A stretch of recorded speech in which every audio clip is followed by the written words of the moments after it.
Mr. Bales, can you tell us the story behind Magandang Dilag? Magandang dilag.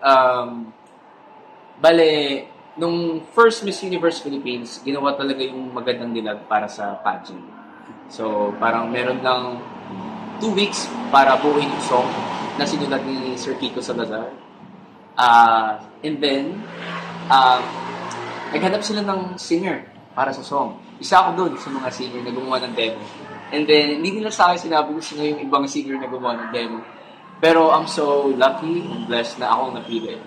And right after na ginawa ko yung demo ng Magandang Dilag, sabi nila, bagay sa'yo yan. Yun. Okay, kinanta mo siya ng batch ni Rabia sa Miss Universe Philippines Yes. na Ilongga din. Ilongga din. So anong pakiramdam na isang Ilongga ang nanalo dun sa batch kung saan mo dinebut ang iyong hit song? Sobrang wow. Pero alam mo, during pageant, hindi ko alam na ang nanalo is Ilongga. Kasi nung time na yun, nakapokus ako sa song ko sa, oh my, naririnig ko yung boses ko sa Miss Universe. Pero after nung, actually yung kapatid ko pa nagsabi sa akin, Kuya, alam mo ba na Ilongga din nanalo?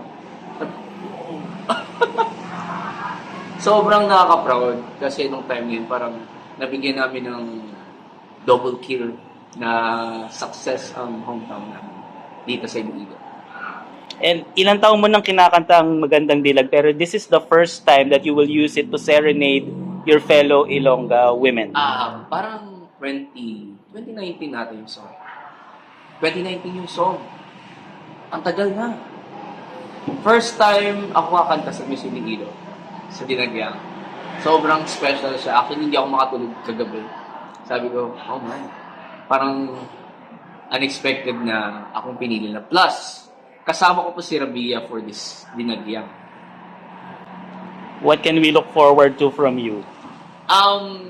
Ako kasi ayaw kong mag-stop sa old self and gusto kong mag-grow. So, papasok ako sa jazz pop this year.